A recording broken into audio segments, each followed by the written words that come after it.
आज আমরা এক্সেলে তিনটে মাস্টার ট্রিক আমরা শিখব যে ট্রিকগুলি আপনার এক্সেলে প্রতিনিয়ত দরকার হয়। আপনি যখনই এক্সেলে কাজ করতে যাবেন এই তিনটে শর্ট ট্রিক কিন্তু আপনার কাজে লাগবে। অবশ্যই এই তিনটি মাস্টার ট্রিক আপনি দেখে রাখুন, সবাই আপনাকে মাস্টার বলবে।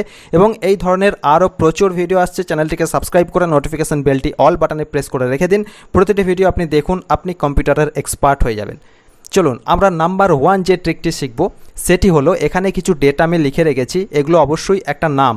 তো এক্ষেত্রে নামের জায়গায় আপনার অন্য কোনো ডেটা হতে পারে, যে ডেটাগুলো একটি সেলের মধ্যে ধরেনি। দেখুন প্রতিটি দেখুন এই পাশের সেলে চলে গেছে। তো এইভাবে পাশের সেলে যদি আপনার চলে যায় কোনো ডেটা, যদি একটি সেলের মধ্যে না ধরে, তো আপনারা কি করেন, নর্মালি আমরা কি করি, আমরা এটিকে ঠিক এইভাবে ড্র্যাগ করে এইভাবে সরিয়ে দিই। কিন্তু এটা যদি আপনার হাজার হাজার ডেটা থাকে, হাজার হাজার এইভাবে সিট থাকে, আপনি কোনো অফিসিয়ালি কাজ করছেন, অফিসিয়ালিভাবে আপনি যদি এইভাবে কাজ করতে যান, তাহলে কিন্তু সেটা অনেক সময় সাপেক্ষ বা এইভাবে সম্ভব নয়। তো এর জন্য একটা ট্রিক আছে, সেটা অবশ্যই আপনাকে দেখে রাখতে হবে। এবং এখানে আমি দুটো শর্ট ট্রিক আমি বলবো, যেগুলো আপনাকে খাতায় লিখে নিতে হবে। তো নাম্বার 1 আপনি যেটা দেখবেন অবশ্যই খাতায় লিখে নেবেন। দেখুন এখানে আপনি কি করবেন, প্রথমে এই ডেটাটিকে সিলেক্ট করবেন। সিলেক্ট করার পর আপনি Alt+H+O+I প্রেস করবেন। সঙ্গে সঙ্গে দেখুন প্রতিটি ডেটা কিন্তু একটি সেলের মধ্যে চলে এসছে, অটোমেটিক স্পেসটা নিয়ে নিয়েছে নিজেদের মতো। এইভাবে কিন্তু আপনি এই ট্রিকটি অবলম্বন করতে পারেন। এটা তো গেল আপনার রো ওয়াইজ। তো কলাম ওয়াইজ আমি একটা দেখাই।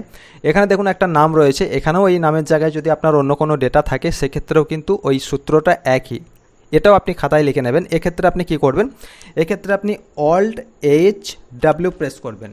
দেখুন এইভাবে কিন্তু স্পেসটা নিচে চলে আসবে, এটা যেমন পাশাপাশি গেল।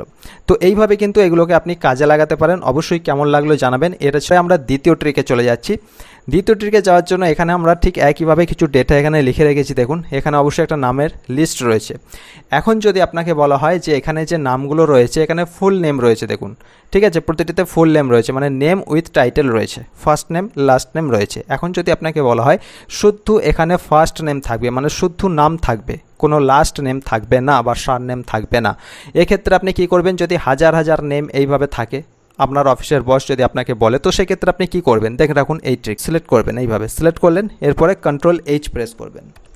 প্রেস করার পর দেখুন জাস্ট ফাইন্ড হোয়াটের জায়গায় আপনি একটি স্পেস দেবেন। ফাইন্ড হোয়াট এই অবস্থায় আপনি আসবেন, ফাইন্ড অ্যান্ড রিপ্লেস Ctrl+H দেওয়ার পর এই উইন্ডোটি ওপেন হয়ে যাবে। এক্ষেত্রে আপনি একটি স্পেস দেবেন। স্পেস দেওয়ার পর এখানে স্টার এটি দেবেন, আর কিচ্ছু দেওয়ার দরকার নেই।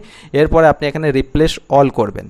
রিপ্লেস অল করার সাথে সাথে দেখুন এগুলোকে ক্লোজ করে দেবেন। দেখুন শুদ্ধ নামগুলো চলে এলো, মানে ফার্স্ট নেম এখানে চলে এসছে, যে টাইটেলটা ছিল সেটি কিন্তু অটোমেটিক ডিলিট হয়ে গেছে। দেখুন শুদ্ধ ফার্স্ট নেম চলে এসছে, ঠিক আছে। এইভাবে কিন্তু আপনি এটিকে ইউজ করতে পারেন। এটা ছিল দ্বিতীয় ট্রিক। এরপরে আমরা চলে যাচ্ছি তৃতীয় ট্রিকে। তৃতীয় ট্রিকে যাওয়ার জন্য এখানেও আমি কিছু ডেটা নিয়ে রেখেছি। দেখুন এখানে ফার্স্ট নেম আর লাস্ট নেম রয়েছে। আগের ট্রিকটা আমি শেখালাম যে শুধুমাত্র মানে ফার্স্ট নেম থাকবে, লাস্ট নেম কীভাবে বাদ দেবেন।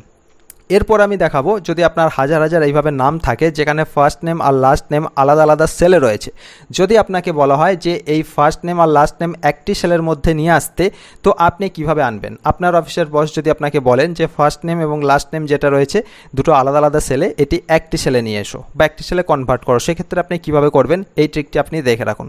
এক্ষেত্রে সিলেক্ট করবেন, ঠিক আছে, যতদূর নাম রয়েছে এভাবে সিলেক্ট করলেন। সিলেক্ট করার পর দেখুন এখানে আপনি ইকুয়াল দেবেন।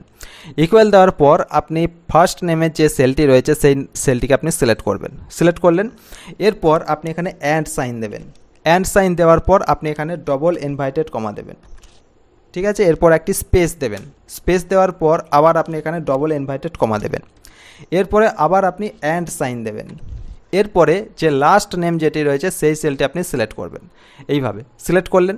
সিলেক্ট করার পর আর কিচ্ছু করার দরকার নেই, এই ফাংশনটি আপনি খাতায় লিখে নেবেন। এরপরে আপনি কন্ট্রোল তার সঙ্গে এন্টার প্রেস করবেন। দেখুন কন্ট্রোল এন্টার প্রেস করার সাথে সাথে কিন্তু ফার্স্ট নেম আর লাস্ট নেম যেটা ছিল সেটা কিন্তু একসঙ্গে অ্যাড হয়ে গেছে, একটি সেলের মধ্যে চলে এসছে, ঠিক আছে। তো এই তিনটে ট্রিক খুবই ইউজফুল, যেটা এক্সেলে প্রতিনিয়ত আপনার দরকার হয়। অবশ্যই ভালো লেগেছে এই তিনটে ট্রিকের মধ্যে কোন ট্রিকটি আপনার সব থেকে বেশি পছন্দের হয়েছে অবশ্যই কমেন্ট সেকশনে জানাবেন। চ্যানেলে প্রথম হয়ে থাকলে অবশ্যই সাবস্ক্রাইব করে নোটিফিকেশন বেলটি অল বাটনে প্রেস করে দেবেন এবং ভিডিওটিতে একটি লাইক করতে ভুলবেন না। দেখা হচ্ছে এই ধরনের আরও প্রচুর ভিডিও নিয়ে আসছি, সাথে থাকবেন, পাশে থাকবেন। ধন্যবাদ।